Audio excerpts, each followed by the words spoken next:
ॐ विश्वं दर्पणदृश्यमाननगरी तुल्यन्निजान्तर्गतं पश्यन्नात्मनि मायया बहिरिवोद्भूतं यथा निद्रया यस्साक्षात् कुरुते प्रबोधसमये स्वात्मानमेवाद्वयं तस्मै श्रीगुरुमूर्तये नमः इदं श्रीदक्षिणामूर्तये तस्मै श्रीगुरुमूर्तये नमः इदं श्रीदक्षिणामूर्तये।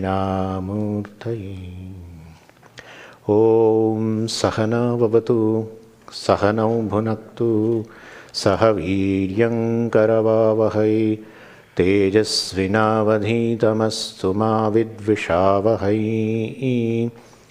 ॐ शान्ति शान्ति शान्तिः। सदाशिवसमारम्भां शङ्कराचार्यमध्यमाम् अस्मदाचार्यपर्यन्तां वन्दे गुरुपरम्पराम्। ॐ पार्थाय प्रतिबोधितां भगवता नारायणेन स्वयं व्यासेन ग्रथितां पुराणमुनिना मध्ये महाभारतम् अद्वैतामृतवर्षिणीं भगवतीम् अष्टादशाध्यायिनीम् अम्ब त्वामनुसन्दधामि भगवद्गीते भवद्वेषिणीम्। यं ब्रह्मा वरुणेन्द्ररुद्रमरुतः स्तुन्वन्ति दिव्यैस्तवैः वेदैः साङ्गपदक्रमोपनिषदैः गायन्ति यं सामगाः। ध्यानावस्थिततन्गतेन मनसा पश्यन्ति यं योगिनः यस्यान्तं न विदुःसुरासुरगणाः। देवाय तस्मै नमः देवाय तस्मै। Let us read the verse. मन्मना भव मद्भक्तः मद्याजी मां नमस्कुरु मामे वैश्यसि युक्त्वैवम् आत्मानं मत्परायणः। Very, very popular verse, very important, very beautiful verse. And it's a description of a bhakta. This question remains for a long time after listening to the scriptures, that like Karma Yoga, Jnana Yoga, Upasana Yoga, there is a Bhakti Yoga. There is no separate Bhakti Yoga. Bhakti is an atmosphere in which a person gains this goal throughout. Karma Yoga is an atmosphere of a Bhakti. Karma Yoga is basically the distance between me and the Ishvara. The goal is of ignorance. Due to ignorance, there is a ahankara, individuality. If you surrender ahankara to Ishvara, there is only Ishvara. So the offering of ahankara, surrender of ahankara in Karma Yoga, in Upasana Yoga and through Jnanam is ultimately responsible for gaining the goal. And so offering oneself, surrendering oneself is a bhakti. It's a condition of the mind. There is no fourth yoga, bhakti yoga. But we call it yoga. We call it yoga, but because you require that atmosphere of a surrender, offering yourself, and the altar to which you offer, definitely you must have a love for that. So bhakti, we are going to see that, but I can't resist myself to, at least clarify this much. And people who are regularly listening Bhagavad Gita have a still doubt.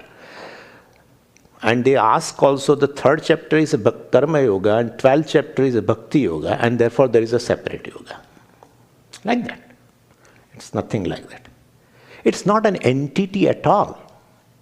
It's not an entity. Bhakti is not an entity. It's simply a mental condition.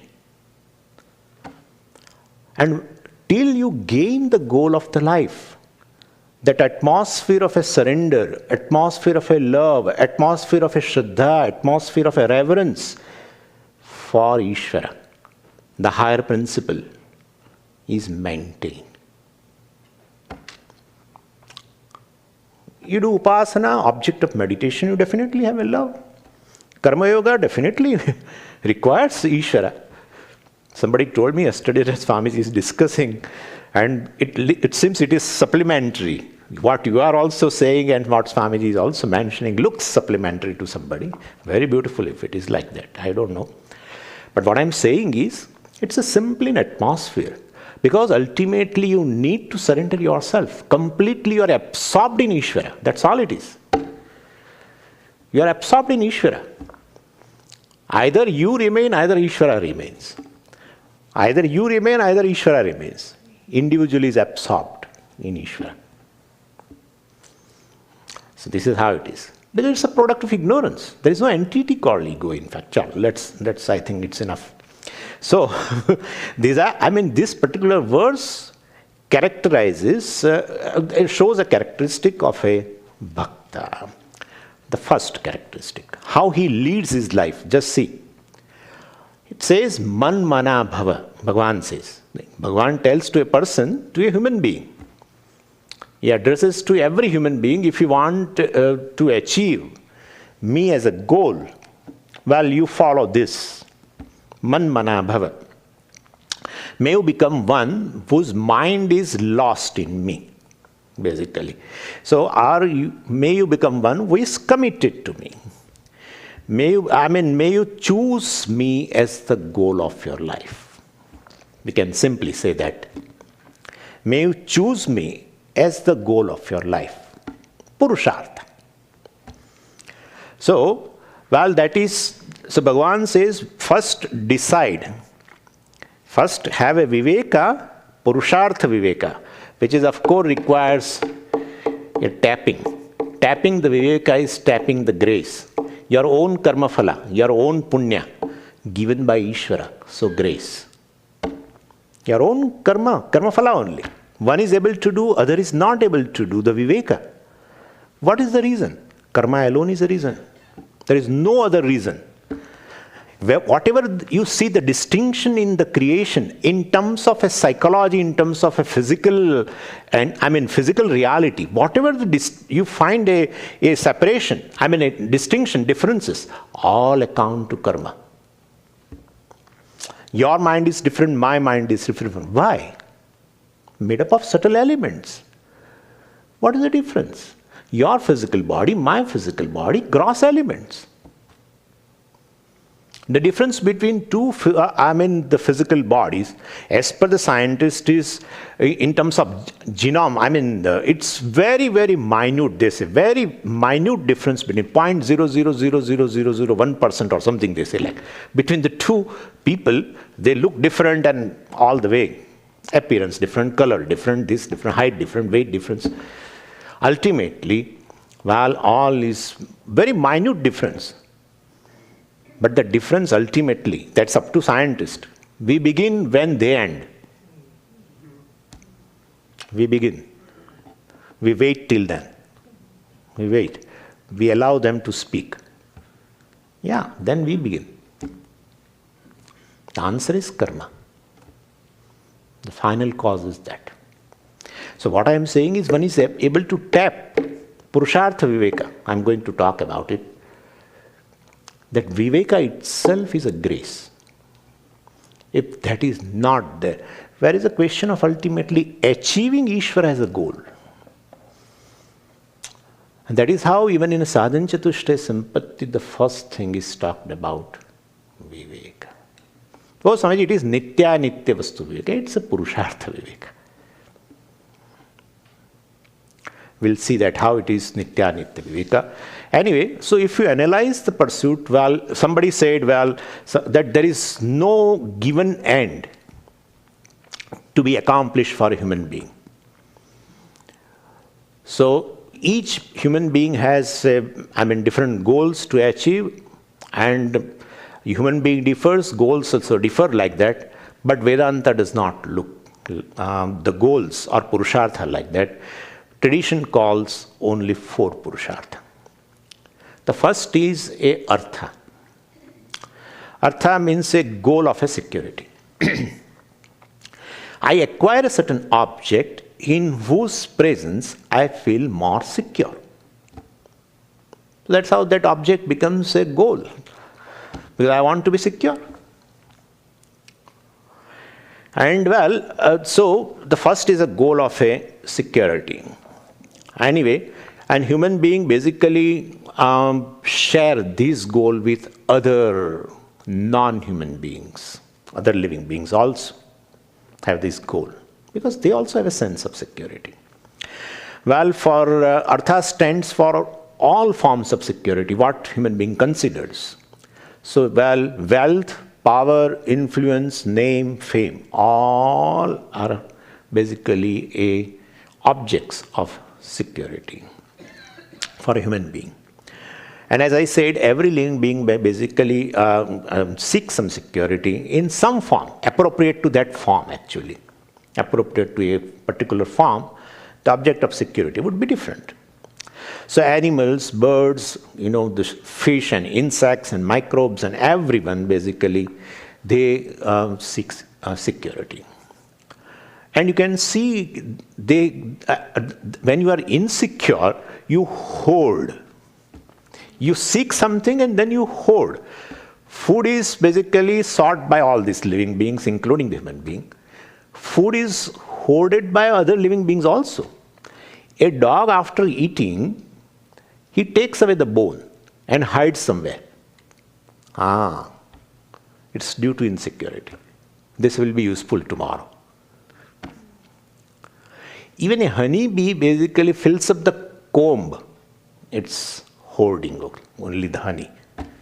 Insecurity. And even an ant also takes that grain, a small piece of grain, and rushes towards, the storehouse. They have a storehouse of a grain. Yeah, big storage. So it rushes toward that. He has eaten. Ant has eaten. Why should they carry? Hoarding. Insecurity. Basically. All living beings have that basically a sense of insecurity. But their attributes, other than the human being, this sense of insecurity, even if it is there, their attributes or behavior are governed by basically built-in program. And therefore their sense of insecurity goes so far and not further. This is where human being differs. So animal struggle for security is always contained. But for the human being, there is no end to longing and struggling for security. So our own experience proves that. First, I tell you the wealth, money, basically. No matter how much I accumulate, I never feel secure. I would not say I will never feel satisfied. That's not proper. Because money is a source of security. And I don't feel secure. That's an open fact. Anyway, and then after some time, if you gain a certain amount of money and still you feel insecure, you basically look to other sources. Power. And basically power, influence, etc. To gain the power and influence, now you spend the money. You spend the money. Not that you have lost value for the money, but you know that is a higher, power and influence, etc. They are higher sources of security compared to the money, because which you have experienced that they cannot give you security, and therefore you look for other sorts of security. Anyway, so I attach a higher value, to the power, influence, etc. And therefore I struggle for power, name, fame, etc. And that is endless. It's endless. Because you feel insecure. Human being is 100% self-conscious. And if you are self-conscious, what the self you consider as yourself, that is time-bound. The consciousness manifests in this buddhi along with the ignorance. That's it. So I don't take myself as just consciousness. I take myself as the body, mind, sense complex where I manifest. I identify with this. This is time-bound. Everything is time-bound, changing. Chalam chittam, chalam vittam, chalam jivita yauvane, chala chale cha samsare, dharma eko hi nischala hai. Chalam chittam, chalam vittam, everything is moving and moving and moving. Chalam jivita yauvane, the life, youth, everything. Chala chale cha samsare, the whole world. Movable, immovable, everything is changing, I mean. And I am in search of something which is permanent. Anyway, so this body, mind, sense complex, I know it is time bound, it keeps on changing, so I feel insecure, definitely. And therefore, well, basically, so person struggles to become secure through the sources of security which I consider as a sources. And all this wealth, name, fame, influence, power, all this. House, relationship, knowledge. I heard many people in those days who have migrated from one country to the other country, they acquired knowledge in order to have a good place in that particular country. So you may acquire knowledge also. Person wants to retain his job in a given company. Well, he requires certain skills, extra skills and knowledge. Otherwise, he would be thrown out. Feels insecure. Knowledge is also a source of security. Anyway, so this is the first Purushartha, Artha. Second is a Kama. And this Kama stands for all forms of pleasure, sensual pleasures. All creatures basically seek what is pleasurable through whatever sense organs available to them. For non-human beings, basically, the pursuit is controlled, this particular pursuit of gaining pleasure is controlled by instinct, just instinct. And so they pursue what they are programmed to pursue, to enjoy. So their enjoyment is not basically complicated by philosophy or self-judgment. And so a dog or cat eats what they want to eat to the fullest extent and would not worry about the health and what are the elements they have got. And this philosophy they don't have. Dog, a group of dogs meet together and everyone is eating something. They don't discuss what are the elements how many grams of carbs and proteins and etc. No philosophy. No aesthetics. No aesthetics. Merely instinctual.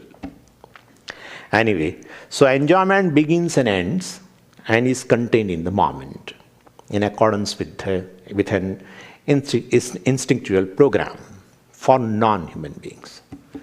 For human beings, my God, the pleasure is very, very complex. All our desires for pleasures are driven by personal value system. Personal value system, and that keeps changing. Today what I value, tomorrow I may not. So since the personal value system keeps changing, the likes and dislikes based on that personal value systems also keep changing. And that is how one thing becomes desirable today and the same thing becomes undesirable tomorrow.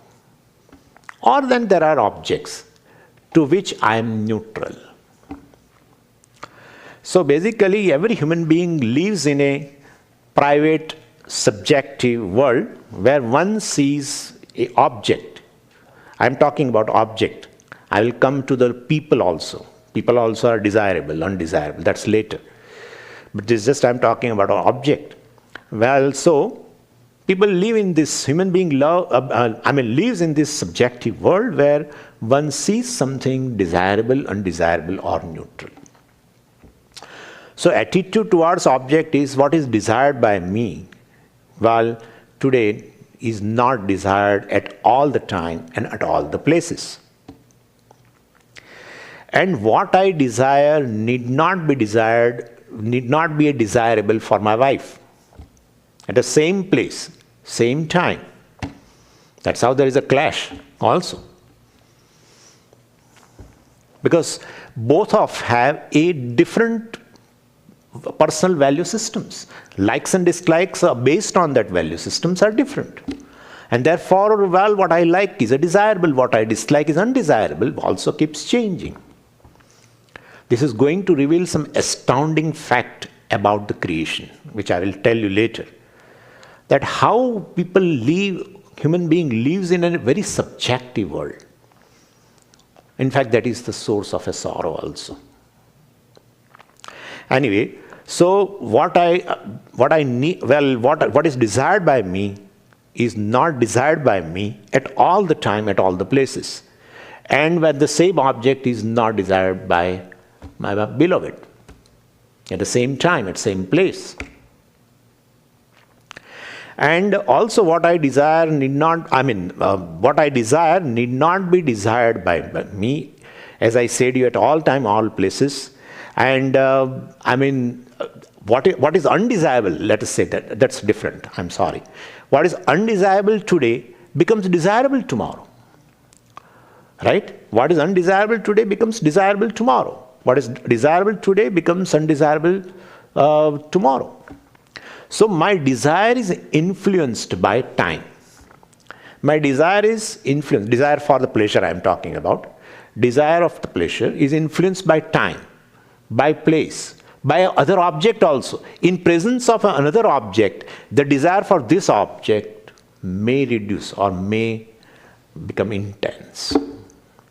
So object also influence. And well, individual values, as I told you before, that also condition the desire. And that is how the best example is a garage sale. That's what example we have. And so, well, where I sell off to others, well, what I once considered valuable and I now don't have any value. And other who come to this garage sale to buy something has a lot of value for the same thing for which I don't have a value. It may happen so after selling that thing, in future I may again find the same thing valuable and I go to somebody's garage sale. That is also possible.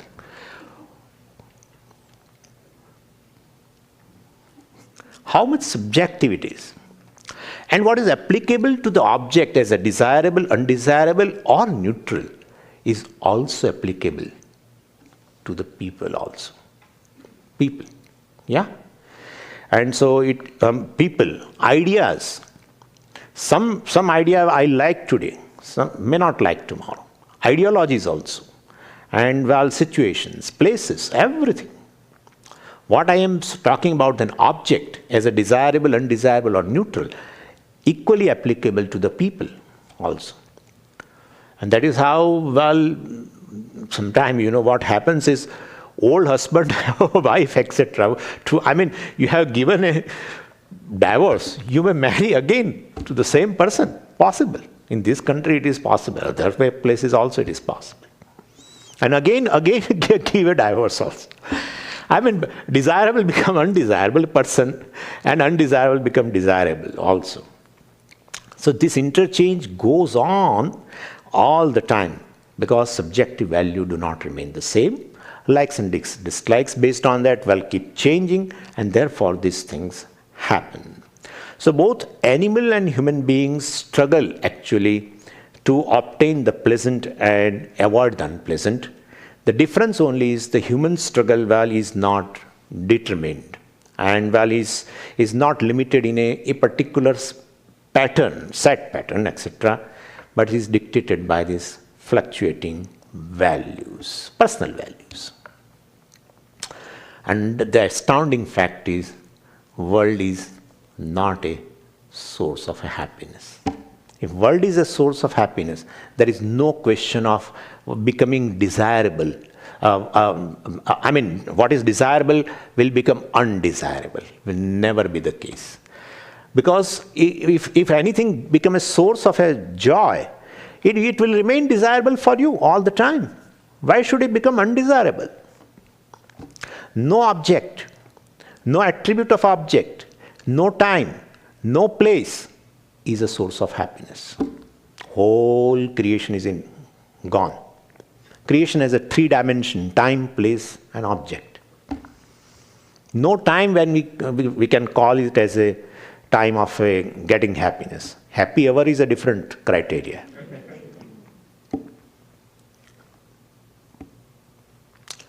No place also. No particular beach. People generally consider beach as a very source of happiness. There are people who met with some tragic accident or something. They don't like to even utter the name of the beach. Not only that particular beach, they don't want to go to any beach in this world.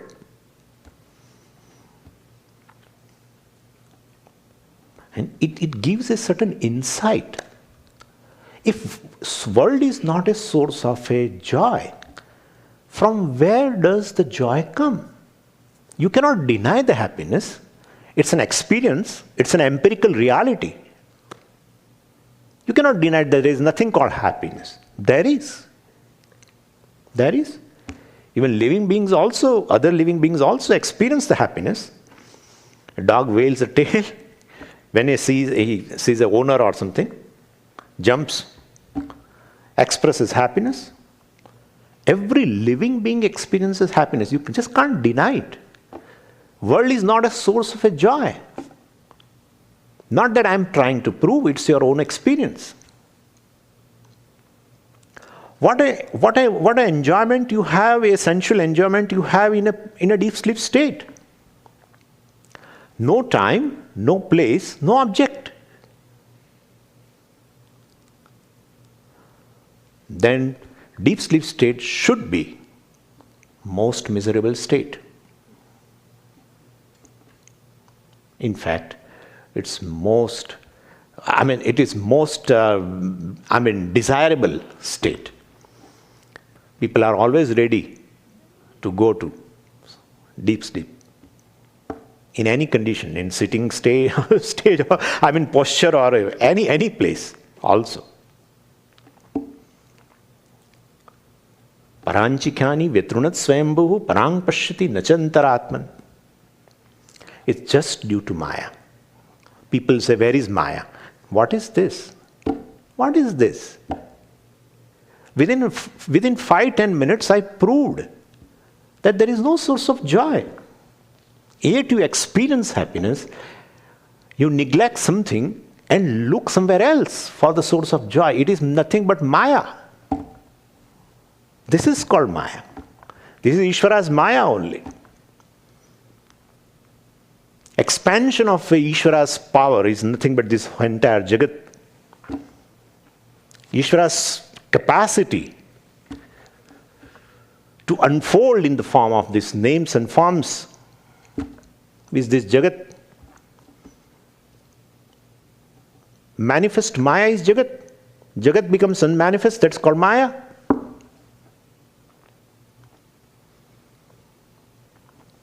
So this is, what I'm saying is, this is an astounding fact.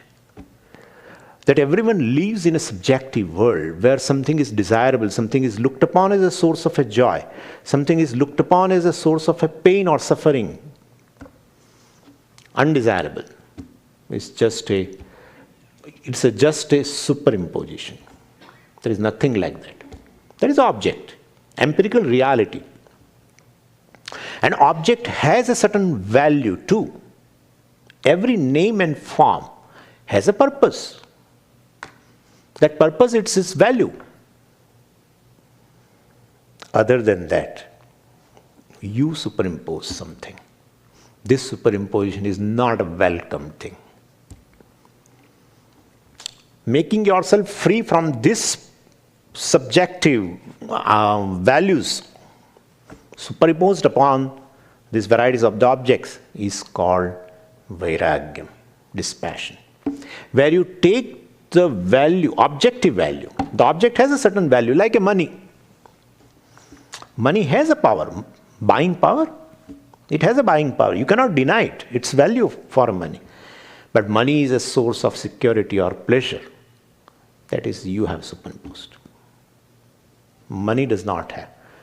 The money itself is so insecure.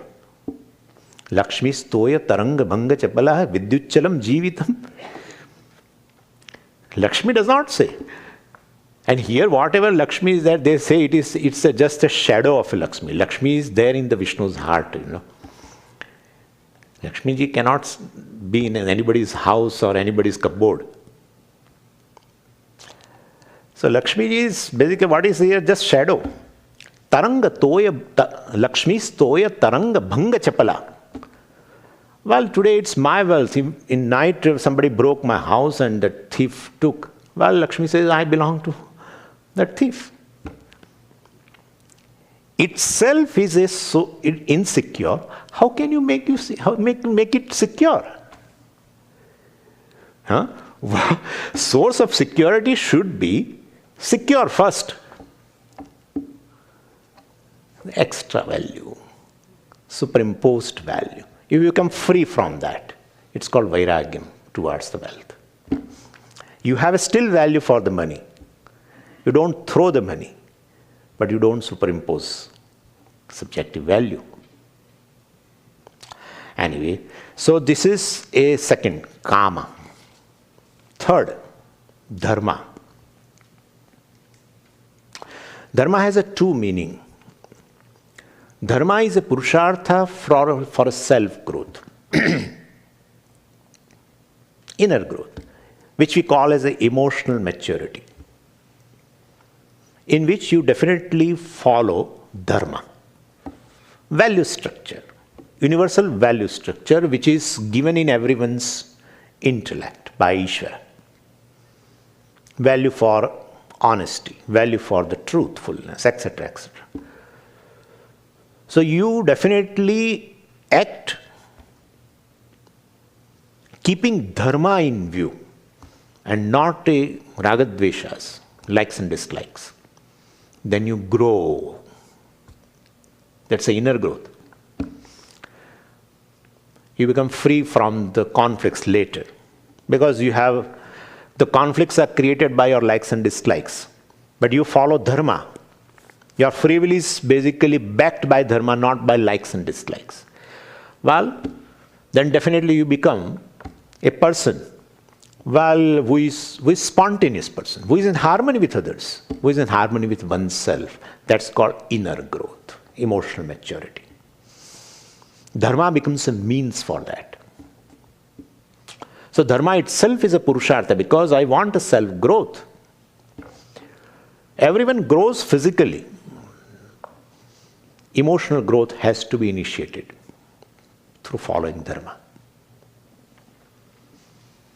Pujya Swamiji always calls, like cow is an adult all the way, physically and emotionally. Human being is an adult, physically, need not be emotionally. So Swamiji used to give an idea, 60-year-old child and 70-year-old child. So that is how dharma becomes, this is just given by our scriptures. Dharma is a goal, purushartha. We talk about it. In terms of punya papa, etc., well, that's okay. Dharma becomes, dharma means a punyam. That's another meaning. You do punya for gaining, for securing artha kama in the future, for securing better objects of security and better objects of enjoyment in future. So you need a cash. You need some money. This money is not going to work once you leave this body. You need some other currency. That is punya. So, well, dharma is whatever it is. But dharma also, even if you grow, inner growth, emotional maturity, but you are not free from the idea that you are the body.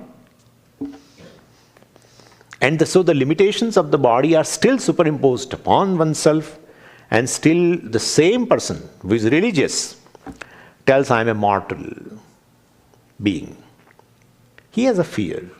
He has legitimate anger. He has legitimate all emotions. Legitimate, now he says, because of dharma. But he is suffering. I'm showing a limitation of the pursuit, dharma. So, artha, kama, dharma. Now, fourth one, our most important pursuit. Now, so I want objects of security, I want objects of pleasure. I do dharma, well, ultimate to gain punya, so because I want heaven, to gain better objects, this, etc. Well, I want to grow myself, etc., etc. All this, behind all the desires of artha, kama and dharma, in fact, there is the only desire. Only desire. The desires, the desire behind all the desires is only one. And the desire is called, I want to live happily, without being ignorant. That's all. All our pursuits basically of dharma, artha and kama, money, for the sake of that. You can later, you can match with that. Power, name, fame, influence, property, relationship, knowledge, acquiring knowledge, etc. Punyam, going to heaven, all meant for what? I want to live happily, without being ignorant. That's all. This is the desire behind these three purusharthas. Now our inquiry is this. Well, if someone asked, to someone I asked, let us say, that you want to live and live happily.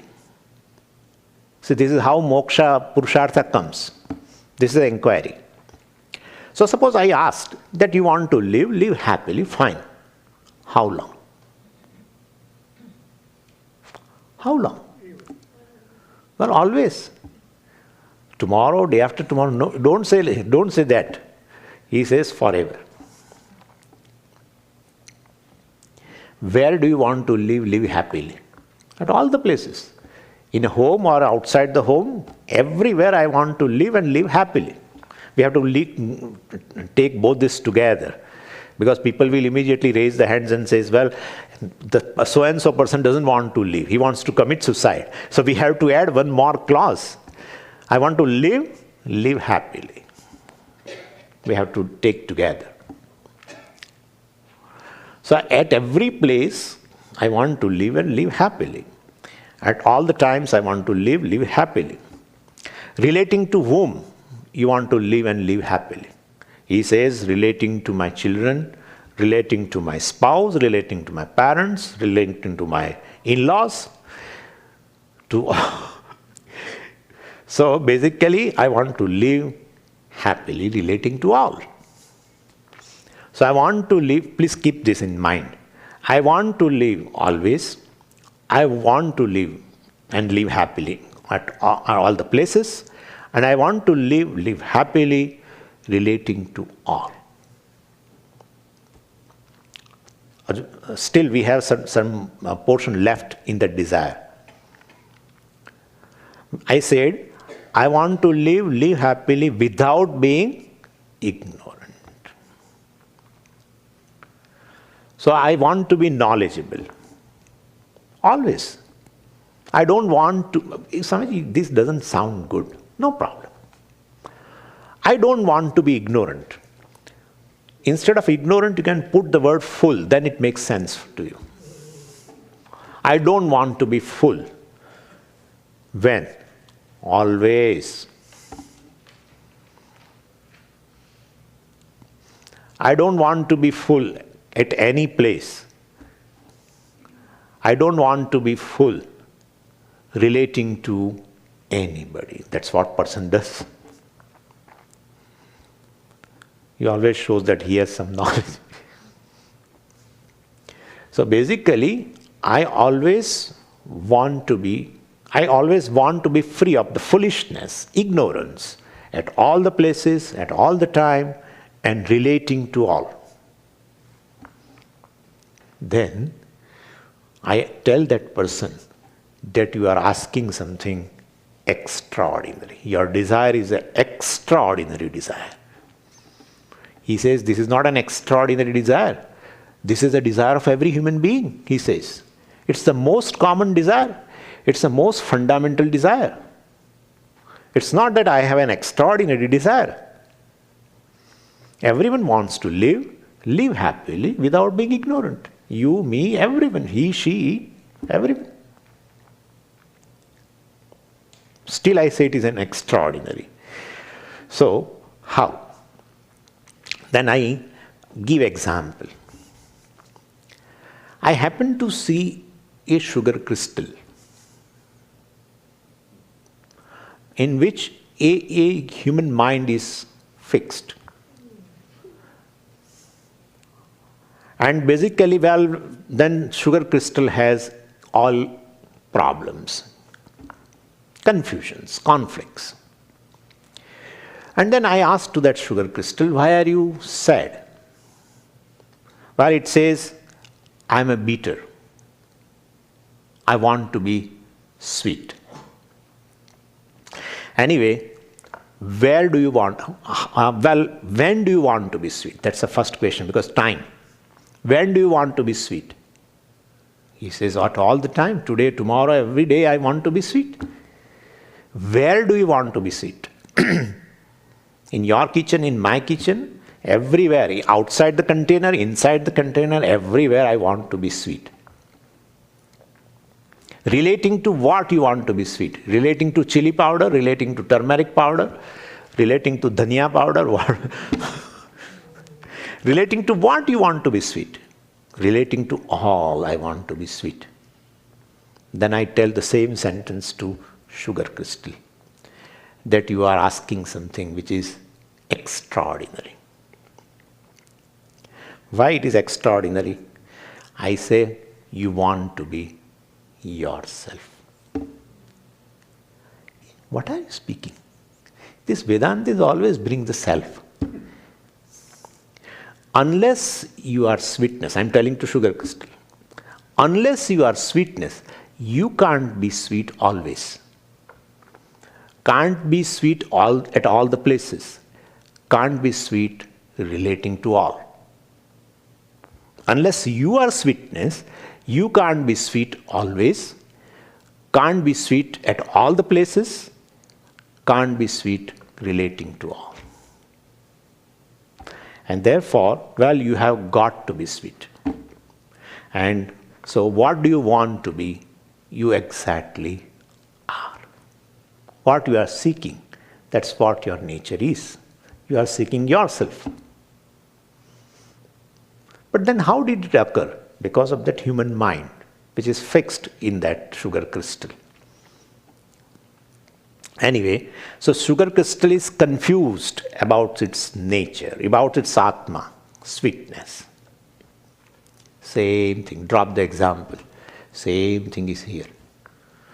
I want to live always, at all the places, relating to all happily. So I love existence. I want to live means what? I love existence. Innate love for existence. Well, you are existence. You are existence. Everyone loves one's nature. Innate love. If it is a cultivated desire, I have to tell you, drop that desire. If this is a natural desire, you are born with this desire, love for an existence, love for survival, love to live. No educational institute has taught you that you should love survival? Everyone is born with. Even animals are born with. They also have ignorance. Maybe we should not discuss that, but anyway, so my point is everyone loves existence. Sugar crystal loves sweetness. It is sweet. You love happiness. You are happiness. And you love knowledge. You don't want to be ignorant at any point. At all the places, at all the time, relating to all, you don't want to be a foolish. Fine. You love knowledge. That's exactly you are. Existence satyam or sat. Jnanam, knowledge, jnanam, chit. And happiness. Well, that is ananda or limitlessness. That is one's own nature. So satyam jnanam anantam or satchidananda, well, which I am seeking in life, happiness and existence, etc. And this knowledge, well, that's exactly my nature. And that is what the nature of Parameshvara. So Bhagavan says, make this me as a goal in your life. Man mana bhava. May you choose out of, because all your purushartha, dharma, artha, kama, all those desires are basically to fulfill this basic desire. I want to live happily without being ignorant. That's a natural desire in you, and that can be fulfilled only by knowing me alone. Make me as a goal. Choose me as a goal. In these four types of purushartha, dharma, artha, kama and moksha, choose moksha or Ishvara as a goal, because that's exactly Ishvara is. So this is the first thing. This purushartha viveka, out of four, actually there are no four purushartha or three resolves into one, and I am really interested in moksha. Such a viveka can happen to a person who has a grace. So it's the first step of a devotee who has a grace to do this purushartha viveka. Now second thing, mad bhaktaha. Now word bhaktaha has come here. The literal translation is, may you become devoted to me. But we have to correct it later. Right now you take it that way. So Bhagavan says, may you become one who is devoted to me. Bhaktaha means bhakti means devotion. So what is bhakti? Now let's discuss this. So bhakti here is the emotion of a love. And bhakti is defined, in other places as a prema swarupa of the nature of love. So devotion of a love well directed towards a higher principle is called bhakti. And this love also includes the shraddha and reverence for the higher principle called Ishvara. So love accompanied with a deep feeling of reverence and shraddha is called devotion. Love accompanied with a deep feeling of reverence and shraddha is called devotion. And we use this word bhakti for other things also, like matru bhakti, pitru bhakti, where object of love is a mother, father, guru bhakti, desha bhakti. But generally, most prevalent is the word bhakti is used with Ishvara alone. So now bhakti means a love. So then we will have to little explore with the help of Shastra. The love has, love is directed toward three objects in the creation. That's what Shastra says. So the topic of love has been well elaborately analyzed in our scriptures, both in a general form and also in a specific form as love towards God, Ishvara. So scriptures point out that all forms of love that a human being has, entertains, are directed towards either of the three. Only three things. The first one, the first object of the love is a goal, end, goal. So it is because we love them, we want to acquire it, right? We want to accomplish. Then to acquire a goal, we have to use various means. And since the means are useful to achieve that goal, well, there will be a love for the means also. I love the goal, but since means are useful to achieve that goal, I love means also. That's the second object of love. And the third object of love is love for oneself. So everyone loves himself, herself. So there are three objects: love for the means, love for the end, and love for oneself. This is in general. Scriptures point out that there is a gradation of, gradation of love in the intensity of these three forms of love. There is a gradation in that. So love of the means is the least. Love for the end is of a medium intensity, and love for oneself is of a highest intensity. And so love for the means is not basically for the sake of means. We know it also. We can analyze this, why there is a gradation. So love of the means is not for the sake of means. It is only for the sake of ends. And once the end is accomplished, well, the attitude towards means is completely different. We may even drop the means also. We may forget also. So they give an example. This is just an example, not to, nobody should connect, place oneself into this. I'm just giving an example which we see in the society.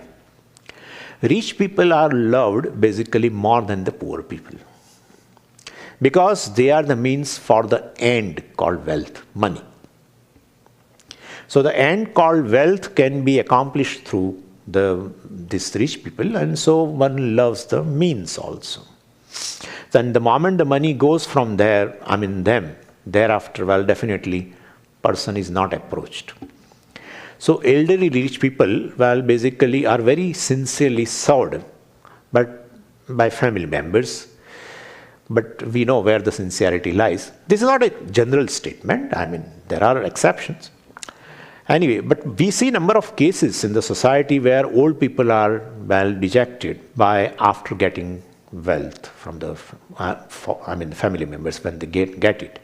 So money is an end, people is the means. And so basically love for the end is superior than the love for the means. So if means is dear to you, the end is dearer to you. Everyone. So compare between means and end, the love for the end is higher than the love for the means. Now between end and the oneself, the third object of love is oneself. Between end and the oneself, which love is superior? Simple. If you analyze it a little logically, you will find that I love various ends not for the sake of end itself, but I love ends basically because they will give me comfort. They will give me joy. They will make me secure. So I love a pleased self. Yeah. I love a comfortable self. I love a secure self. I love a whole self. So any particular end, if it gives me a joy, security, etc., well, or freedom, etc., well, then I love that end. So basically, and if they do not give me security or joy, etc., then that end is replaced, disposed of. And so that is why when couples, they choose each other sometime and they married and they get separated also This very clear. But the other person is not making this person comfortable, not able to give a joy. So then, anyway, so the self is the dearest. That's what Upanishad says.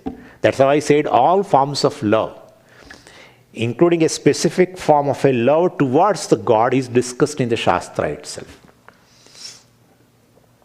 Navare patyuh kamaya pati priyo bhavati, atmanastu kamaya pati priyo bhavati, navare jayai kamaya jaya priyo bhavati, atmanastu kamaya jaya priyo bhavati. Brihadaranyaka Upanishad very beautifully says, well, nobody loves husband for the sake of husband.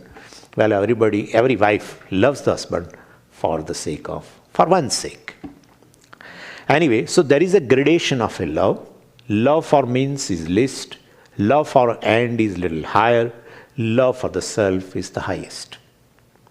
Come to the now our love, bhakti, love for the God. Same thing. Same principle applies here. So if a person loves God, well, is there an intensity? Well, is there a gradation? Is there intensity in bhakti? It is there. It is there. So scriptures point out, well, that the points of love, the intensity of love depends upon how you look upon God. Whether you look upon God as a means, whether you look upon God as an end, or whether you look upon God as a self. Depending upon that, your intensity of love, called bhakti, towards Ishvara also have a gradation. And the way you look upon the God will determine the intensity, of course, of a love. Majority of the people, most prevalent one, well, they look upon God as a means for fulfilling various worldly ends. So, well, if I go to the temple, well, definitely, and have a darshan of the Lord, well, I will be able to accomplish a particular goal, end. So as long as you look upon God as a means, that love towards God we call bhakti is called manda bhakti, least manda bhakti. And that is why such people got angry also with the God. And somebody said, I am angry with the God because I prayed him so much, prayed her or him so much. Still, my disease has not been cured. I prayed him that you please get rid of me from this disease, but he did not do anything. And so I gave up this worship at all. So such a bhakti is a manda bhakti, which is very prevalent in the society. Next set of people, well, is still rare. They don't look upon God as a means of accomplishing various ends. They are mature enough and they understand, their understanding of God is very clear. They know the God means security, God means happiness, God means freedom, God means peace. They know for sure. And so they are able to choose the God as the goal itself, as end itself. And so they love God as the end, and which is more intense compared to the love of a God, looking the God as a means, naturally. That we have to keep this thing in mind. Love for the means is least. Love for end is higher. Love for the self is highest. Same principle applies here. Because ultimately it is love. Only love towards a higher principle. That's the difference. And therefore, so they love God as the end, so it is more intense compared to the previous one. So we call it as a Madhyama Bhakti. And we can extend this further and find out what is Uttama Bhakti. You can understand now very well. It is third and the rarest form of a love, which is most intense form of a love. And it's a love in which, I look upon God neither as an end, neither as a means, but look upon God as a oneself. So the Lord and the self being identical, Love towards Ishvara is love towards oneself. Since the love towards the self is the most intense or the highest, love towards Ishvara also will be the highest.